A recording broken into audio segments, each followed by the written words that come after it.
इंसानियत की सबसे बड़ी मिसाल इस समय बीजेपी विधायक भावना बोहरा हैं। ऐसा इसलिए क्योंकि भावना बोहरा ने ऐसे 24 बच्चों को गोद लिया है जिनका अब इस दुनिया में कोई नहीं बचा। दरअसल छत्तीसगढ़ के कवर्धा जिले में कुकदूर हादसे में मारे गए परिवारों के इन 24 बच्चों को उन्होंने गोद लिया है, जिसमें इन बच्चों की शिक्षा, विवाह और रोजगार तक की जिम्मेदारी उठाने का भरोसा उन्होंने दिलाया है। बहुत दुखद घटना है, न सिर्फ इस गांव के लिए बल्कि पूरा छत्तीसगढ़ इस घटना को सुनकर के सदमे में है। और यहाँ की जनप्रतिनिधि होने के नाते मुझे भी बहुत दुख है कि जिस तरीके से घटनाएं मेरे लोगों के साथ हुई है।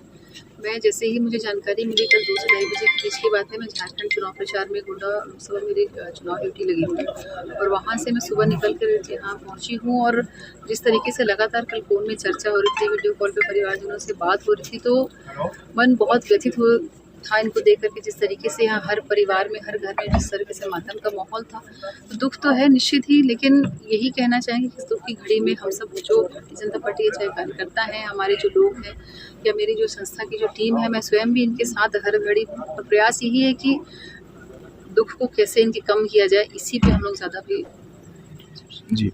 सरकार ने घोषणाएं की हैं और बतौर विधायिका और समाज सेविका आपकी भी कुछ घोषणाएं हैं। जी, मुख्यमंत्री जी ने 5 लाख रुपए की सहायता राशि की कल घोषणा की है और इस क्षेत्र की जो जितने प्यार से मुझे दीदी कहते हैं, उसके नाते भी कल जो भी सहायता हो सकी है वो उनको किया गया है। और आगे भी मैंने यही कहा है कि जो इस गांव की जो बच्चियां हैं जिनके माता पिता की मृत्यु हो गई है कल के हादसे में, या जो लड़के जो पढ़ाई करें, जो 18 साल से इनकी आयु कम है, ऐसे लगभग 20 लोग हैं, 13 लड़कियाँ 7 लड़कियाँ हैं, तो उनकी पढ़ाई की, उनकी शादी की जिम्मेदारी भी मैं अपने पे लेती हूँ। और साथ में प्रयास यही रहेगा कि अगर लड़के हैं यदि उनको रोजगार के अवसर उपलब्ध करा पाए तो वो भी प्राथमिक करेंगे। मान के चले कि 20 बच्चों की तरीके से मैं गोद दे रही हूँ।